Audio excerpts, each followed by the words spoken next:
సిరిసిల్ల జిల్లా కేంద్రంలో భవన నిర్మాణ కార్మిక సంఘం 3వ మహాసభలు విజయవంతం చేద్దాం. మండల కేంద్రంలో భవన నిర్మాణ కార్మికుల ఆధ్వర్యంలో మహాసభల పోస్టర్ను ఆవిష్కరణ చేయడం జరిగింది.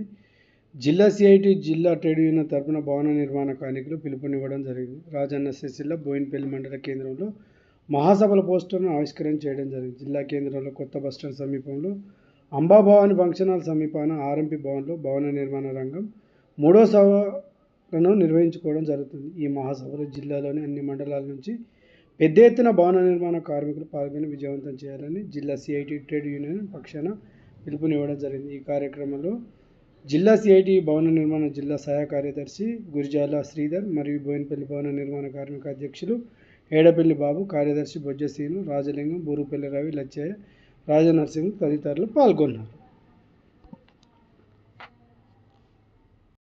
ఈరోజు రాజన్న సిరిసిల్ల జిల్లా బోయినపల్లి మండల కేంద్రంలో సిఐటి పక్షాన భవన నిర్మాణ కార్మికుల ఆధ్వర్యం లోపల ఇలా పోస్టర్ ఆవిష్కరణ చేయడం జరిగింది.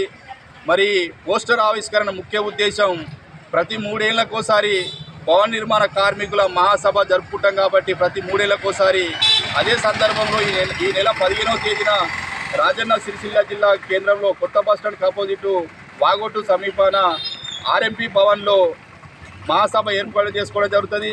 మరి మహాసభ రాబోయే రోజుల్లో ఈ భవన నిర్మాణ కార్మికులు ఎదుర్కొంటున్న సమస్యలపై ప్రభుత్వంతో పోరాటం చేయడానికి ఈ మహాసభలు తోడ్పాటును అందిస్తుంది. కాబట్టి మరి మధ్యకాలంలో చూసుకుంటే కార్మిక సంఘాల పోరాట ఫలితంగానే ఇలా భవన నిర్మాణ కార్మికులకు సాధారణ డెత్ 1,30,000 ఉన్నది 2 లక్షలకు పెంచుకోవడం జరిగింది.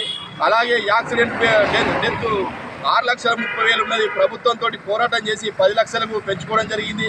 మరి ఇలా ప్రభుత్వం ఈ లేబర్ వెల్ఫేర్ సంక్షేమ బోర్డు ఏదైతే ఉందో మరి ఇప్పటిదాకా ప్రభుత్వ ఆధీనంలో నడుస్తున్నటువంటి లేబర్ వెల్ఫేర్ సంక్షేమ బోర్డు మరి ఇప్పటికే ప్రైవేట్ ఇన్సూరెన్స్ కంపెనీలకు పోవడం వల్ల దీనివల్ల పెద్ద ఎత్తున భవన నిర్మాణ కార్మికులు నష్టపోయే ప్రమాదం ఉంటుంది. కాబట్టి ఎందుకంటే భవన నిర్మాణ కార్మికులు లేబర్ కార్డు ఉన్న ప్రతి ఒక్కరికి ఏదైనా చిన్న తప్పులు ఉంటే ప్రభుత్వ ఆధీనం లోపల పెద్దన్న పాత్రలో మనకి ఏదైనా పొరపాటు ఉన్నా సవరించే అవకాశం ప్రభుత్వం ఉంటుంది. కాబట్టి అదే ప్రైవేట్ చేతులకు పోతే మాత్రం అంతిమంగా భవన నిర్మాణ కార్మికులే నష్టపోతారు. కాబట్టి భవన నిర్మాణ కార్మికుడు మేలుకో ఇప్పటికైనా మరి రాబోయే రోజుల్లో మరి భవన నిర్మాణ కార్మికులు గడ్డు పరిస్థితులు ఎదుర్కొనే పరిస్థితి ఉంది. కాబట్టి మరి ఈ ఇన్సూరెన్స్ అనేది ప్రైవేట్ చేతులకు పోతే మాత్రం రాబోయే రోజుల్లో మాత్రం తీవ్రంగా నష్టపోయి భవన నిర్మాణ కార్మికులే. కాబట్టి ఆ దిశగా రాబోయే రోజుల్లో కూడా ఈ లేబర్ వెల్ఫేర్ సంక్షేమ బోర్డు ప్రభుత్వ ఆధీనం నడిచే విధంగా పోరాటాలు చేసే అవసరం ఎంతైనా ఉంది. కాబట్టి ఆ పోరాటాల వేదిక గురించే ఇప్పుడు మహాసభలు జరుపుకోవడం జరుగుతుంది. కాబట్టి ఆ మహాసభలను ఉద్దేశించి రేపు 15వ తారీఖు అనగా సోమవారం నాడు ఉదయం 11 గంటల వరకు ఆర్ఎంపీ భవన్ వాగొట్టు సమీపాన కొత్త బస్టాండ్ ప్రాంతంలో పెద్ద ఎత్తున ఈ మండలం నుంచి జిల్లా నుంచి భవన నిర్మాణ కార్మికులు పాల్గొని ఈ మహాసభను విజయవంతం చేయాలని చెప్పి జిల్లా భవన నిర్మాణ రంగం సంఘం సిఐటి తరఫున భవన నిర్మాణ కార్మికులకు పిలుపునివ్వడం జరుగుతుంది. జిందాబాద్ సిఐటి.